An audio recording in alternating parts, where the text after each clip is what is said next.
Hello good morning dear friends, कैसे हैं आप लोग। आशा करती हूँ आप सभी लोग अच्छे होंगे, मस्त होंगे, व्यस्त होंगे। और साथ ही साथ अगर आप डीएलएड फर्स्ट सेमेस्टर या थर्ड सेमेस्टर के स्टूडेंट्स हैं तो आपकी तैयारी भी बेहतर तरीके से हो रही होगी।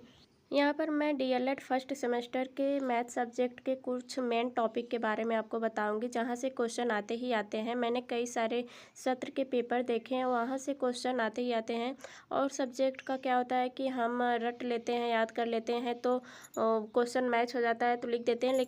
लेकिन मैथ में ऐसा नहीं होता है कि जो पिछले साल क्वेश्चन आया है वही सेम टू सेम वही क्वेश्चन आपको इस बार भी देखने को मिलेगा। हाँ, वही नियम वही होते हैं, फार्मूले वही होते हैं, लेकिन वैल्यू अलग अलग दी जाती हैं। तो ऐसे में अगर जिनका मैथ थोड़ा सा वीक होता है उनको प्रॉब्लम हो जाती है। कुछ इंपॉर्टेंट पॉइंट्स हैं, जैसे कि स्थानीय मान और जातीय मान ज्ञात करना। मैंने आप लोगों के लिए एक उदाहरण के हिसाब से आपको समझाने की कोशिश की है, आप लोग देख सकते हैं। और दूसरा है मस और लस ज्ञात करना। इसको तो बिल्कुल ही याद करना है। अगर आप चाहो तो इसको यूट्यूब पे सर्च करके ये पूरा चैप्टर ही याद कर लो।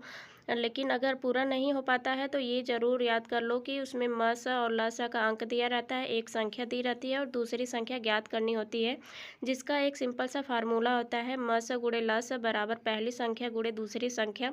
इस फार्मूले के बेस पे आपको कोई भी अंक, कैसा भी अंक दिया हो, आप निकाल सकते हैं। तीसरा पॉइंट ये है कि तीनों त्रिभुज, समबाहु त्रिभुज, समद्विबाहु त्रिभुज, विषमबाहु त्रिभुज, आपको ये तीनों का क्षेत्रफल याद कर लेना है, परिमाप याद कर लेना है, कोण कैसे निकालते हैं इसको भी याद कर लेना है।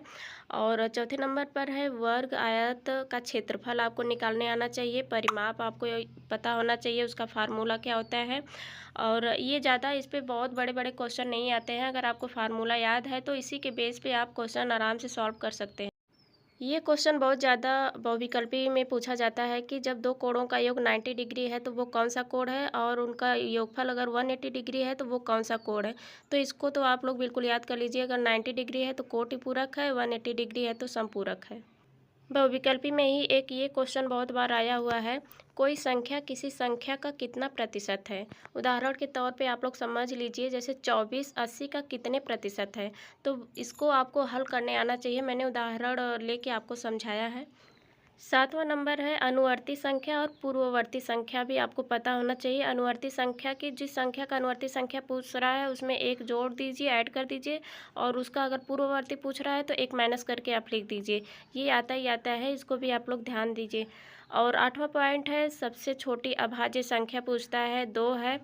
और लास्ट पॉइंट है कि दशमलव संख्याओं का जोड़ आपको करना आना चाहिए, क्योंकि दशमलव में कई सारे अंक ऐसे होते हैं जिसको देख के आप लोग कंफ्यूज हो जाते हैं। 2 अंक पे दशमलव होता है, 3 अंक पे होता है, 1 अंक पे होता है, 0 पॉइंट पे होता है। तो ऐसा जोड़ करने में बहुत लोग कंफ्यूज हो जाते हैं।